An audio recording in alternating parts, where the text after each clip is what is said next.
January 1944. A jungle track south of Lido in the mountains along the India-Burma border.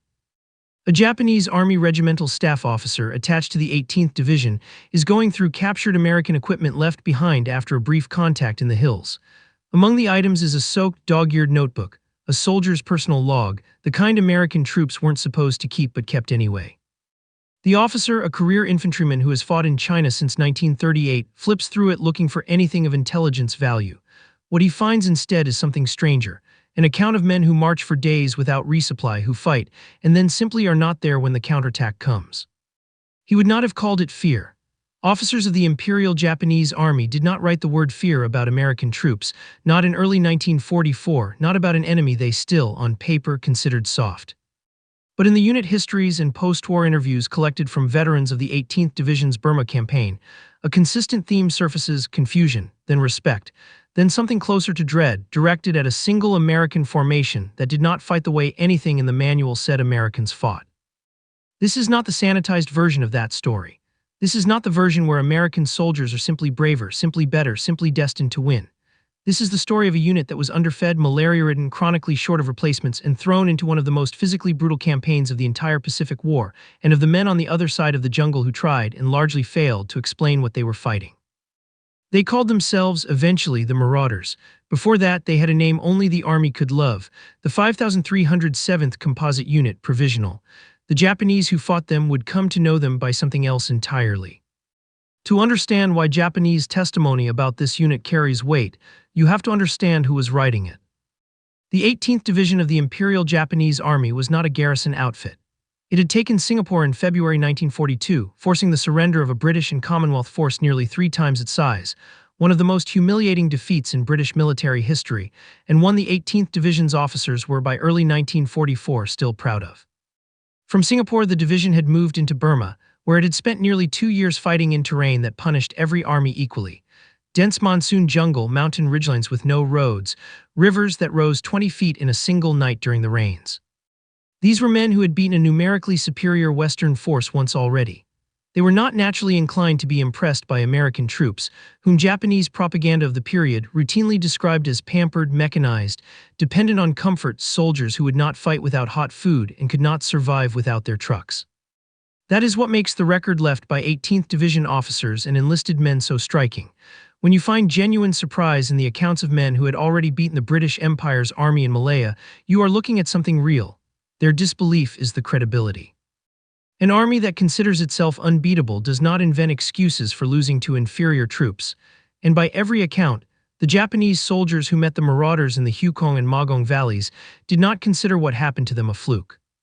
The unit did not begin as a legend, it began as a memo.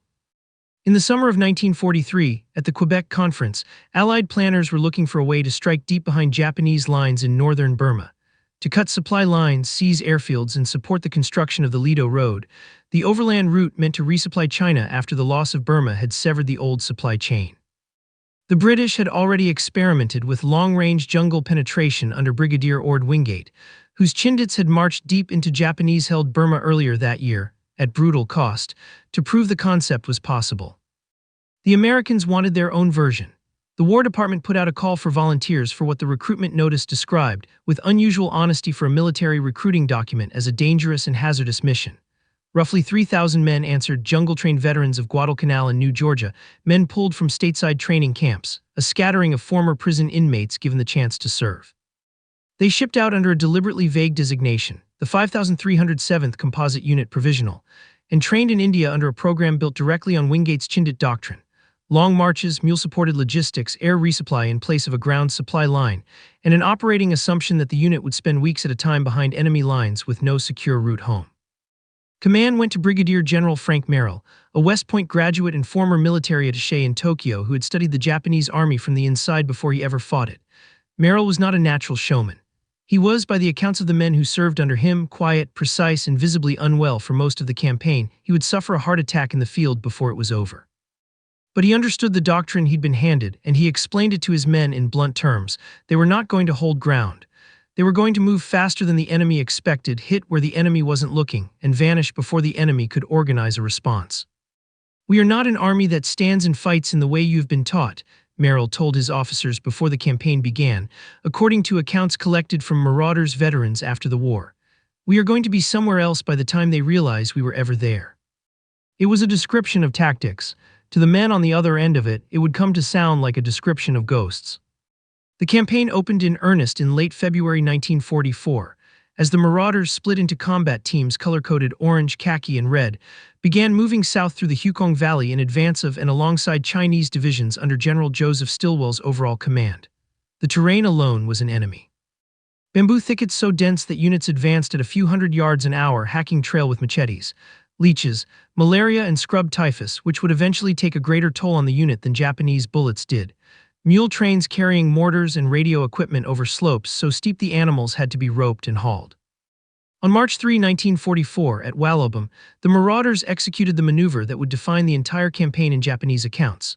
A wide flanking march through terrain the Japanese 18th Division staff had judged impassable, arriving behind Japanese positions along the Kameng Road and cutting the line of retreat before the defenders knew an American force was anywhere near them. Japanese troops pulling back from Chinese pressure at the front found American roadblocks waiting behind them, in terrain their own maps effectively marked as empty. It worked again 3 weeks later, and worse for the Japanese each time. At Nkangatong in late March and then in the running battles around Nhpumga in early April, the pattern repeated. Marauder units would appear from directions the Japanese considered unreachable, strike hard, and then displace before a coordinated counterattack could be mounted. Japanese unit histories from the campaign describe growing frustration among 18th Division officers, who found their own supply and reinforcement routes, the very roads and trails their maps identified as the only usable ones, consistently compromised by an enemy that appeared to be moving through terrain no organized force should have been able to move through at all. It was at Nhpumga between late March and mid-April 1944 that the campaign nearly broke the unit rather than the enemy. 2nd Battalion, roughly 700 men, was surrounded on a ridge by a much larger Japanese force and besieged for nearly 2 weeks, cut off from resupply except by air drop, drinking water from a stream that ran red with the blood of dead mules, fighting off attacks night after night while 1st Battalion fought its way toward them from the south. Accounts differ slightly on the exact casualty figures reported at the time, as they often do in the chaos of a siege, but the core of the story is not in dispute. American troops, malnourished and disease-ridden, held a hilltop against a numerically superior, combat-hardened Japanese force for 13 days and did not break.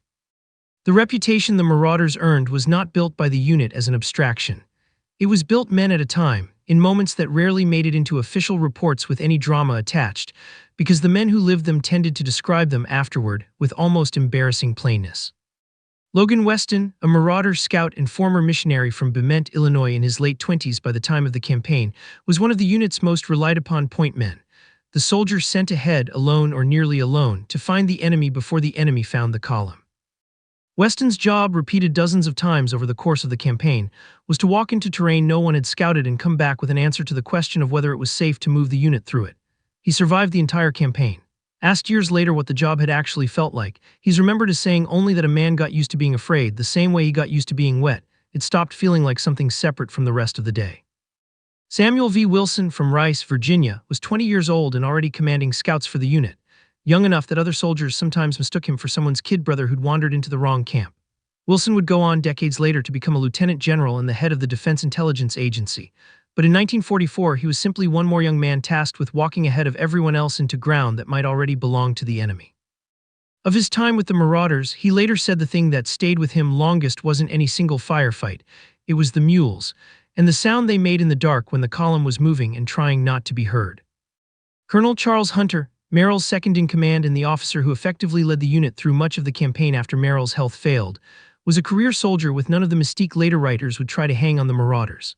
Hunter ran the operation with the flat, procedural competence of a man who had simply decided that the mission was going to get done regardless of what his own body or supply chain had to say about it.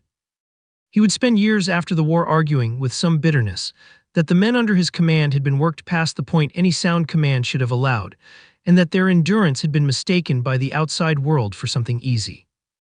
Vincent Melillo, a communications sergeant from Brooklyn, New York, spent much of the campaign keeping the unit's radios alive in conditions that seemed designed to kill electronics as thoroughly as they killed men: monsoon humidity that rotted canvas in days, river crossings that meant carrying delicate equipment overhead through chest-deep water, batteries that had to be hand-carried for miles because there was no other way to move them.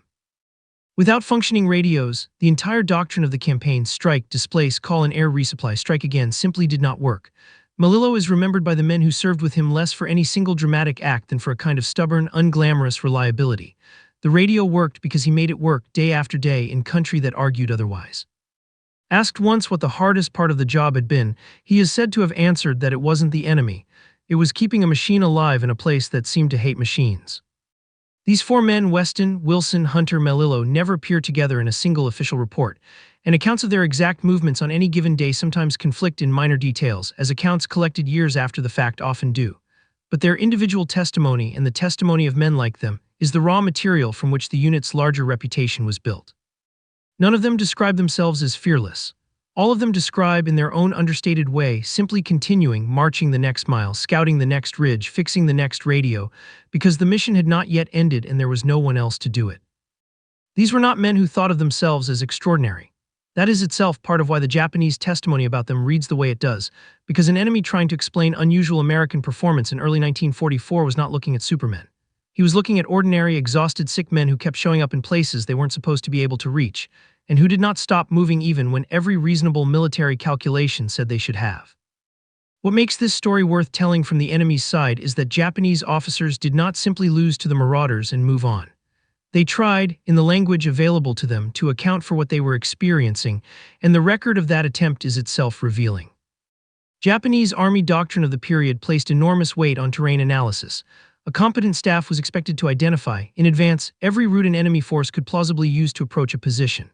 The repeated failure of that analysis against the Marauders produced what post-war accounts from 18th Division veterans describe, in different words but a consistent idea, as a kind of doctrinal crisis.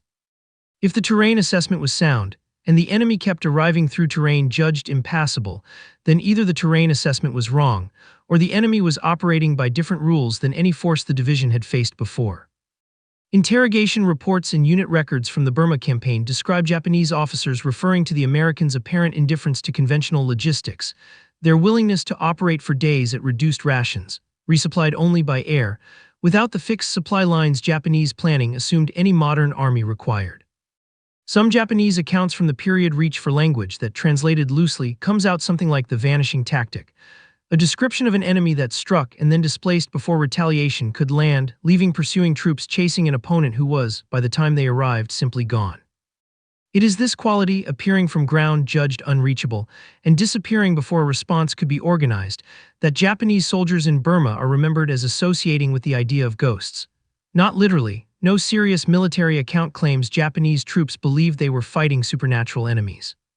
But the word recurs in varying forms across post-war interviews and campaign histories dealing with the 18th Division's experience against the Marauders, men who could not be found where they should have been, and could not be caught where they had just been. A soldier does not need to believe in ghosts to be unsettled by an enemy who behaves like one. The campaign's climax came in May 1944, and it is here that the physical cost of everything that preceded it becomes impossible to separate from the achievement itself. By the time Merrill's Marauders were ordered to seize the airfield at Myitkyina, the single most important objective of the entire campaign, a base that would allow Allied aircraft to fly supplies over the Himalayas into China without the murderous detour the existing route required, the unit had already marched several hundred miles through some of the worst terrain on Earth, fought a string of engagements against a determined enemy, and been eaten alive by disease. Malaria, dysentery, and scrub typhus had reduced entire companies to a fraction of their original strength. Men who could barely stand were still marching. On May 17, 1944, after a final punishing march over the Kumon mountain range, a route Japanese commanders had judged, once again, to be effectively impassable for a force of any size, the Marauders reached Myitkyina airfield and took it by surprise in a matter of hours. It was, by any measure, an extraordinary achievement, an exhausted, disease-ravaged force completing a maneuver the enemy's own staff had ruled out as physically impossible, and doing it fast enough that the garrison never had time to organize a proper defense of the strip itself. It was also, in a bitter irony that the men who lived through it were well aware of, close to the end of what their bodies could give. The town of Myitkyina, adjacent to the airfield, held out under Japanese defense for weeks longer, and by the time it finally fell in early August 1944, the original 5,307th Composite Unit had effectively ceased to exist as a fighting force, worn down by combat losses and overwhelmingly by disease, to the point that it had to be reinforced and eventually reconstituted before the campaign's final phase. The airfield, though, was the objective that mattered most, and it had been taken by maneuver the Japanese command had not believed was available to any army, American, British, or otherwise, operating in that terrain. That single fact, more than any individual firefight, is the center of the Japanese testimony that survives from the campaign. An enemy staff professionally trained to rule out the impossible, forced to admit that the impossible route had simply been used against them.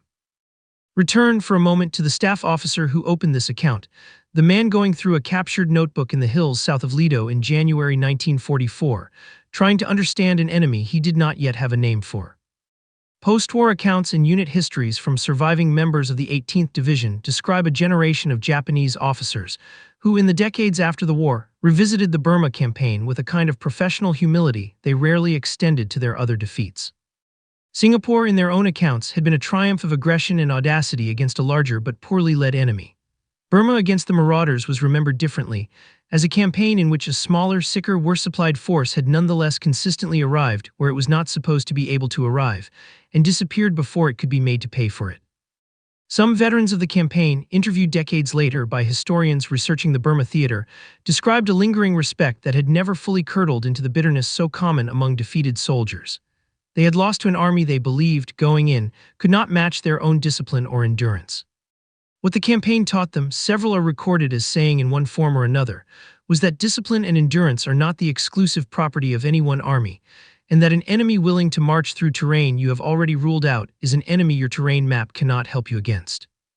The notebook itself is lost to history, as most such objects are, but the questions it seems to have raised in the mind of the man who found it, who is this enemy, and how is he here, echo across nearly every surviving Japanese account of the campaign. They are the same questions a staff officer asks about an enemy he cannot map, cannot predict, and cannot quite believe. Merrill's Marauders existed as a unit for barely 5 months. By the time Myitkyina fell, the original 5,307th Composite Unit had been so reduced by combat and disease that only a small fraction of the men who had volunteered the previous year were still capable of bearing arms.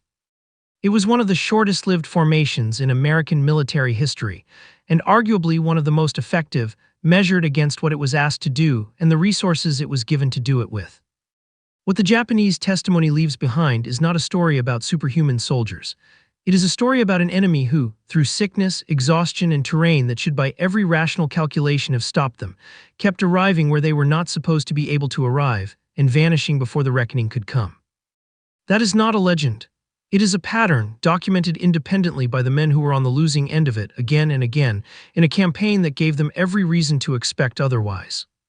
They called them ghosts because ghosts are the only enemy that a well-prepared staff cannot plan against. You can plan against firepower. You can plan against numbers, you can even plan to some degree against courage. What you cannot plan against is an enemy who simply should not be there and is. The Marauders were not ghosts. They were sick men, hungry men, men with broken boots and taped-up fingers and letters home complaining about the food when there was food to complain about. But they moved through ground the enemy had already decided was impassable, and they were gone by the time the enemy worked out how to answer them. An army can be forgiven for reaching in the end for the only word that fit. Ghosts do not tire, ghosts do not starve. Ghosts, by definition, cannot be stopped by ground alone. The men of the 5,307th were none of those things, and were, by every measure that mattered to the men trying to stop them, exactly that. There's a particular kind of respect that only an enemy can give you, because only an enemy has no reason to flatter you. A friend can call you brave and mean nothing by it. A commander can call you brave because it is his job to say so. But an enemy who calls you a ghost is not paying you a compliment. He's telling you in the only language available to him that you broke something he believed could not be broken, his ability to predict where you would be and when and what it would take to stop you. That is what the men of the 5,307th did. In a campaign most of the men who fought it did not live to see written into any history book. They were ghosts because the ground they crossed was ground no one believed could be crossed. They were ghosts because the attacks they made came from directions no map accounted for. They were ghosts because again and again, by the time an answer could be organized, there was no one left standing where the question had been asked. An army remembers its defeats differently than its victories. Singapore for the 18th Division was a triumph they could explain, a larger enemy, badly led, broken by speed and audacity. Burma against the Marauders was a defeat they struggled for the rest of their lives to fully explain because the men who beat them were not larger, were not better fed, were not by any conventional measure supposed to still be standing at all. And yet they were standing. Sick, starved, half of them shaking with fever they refused to report. They were standing on ground the enemy's own staff had already decided was impossible to reach. That is the whole of the story, stripped of its legend, not that they were unbeatable, but that they simply would not stop arriving. Not that they felt no fear, but that they kept moving through it mile after mile, ridge after ridge, until the men trying to stop them ran out of words for what they were watching and reached instead for ghosts.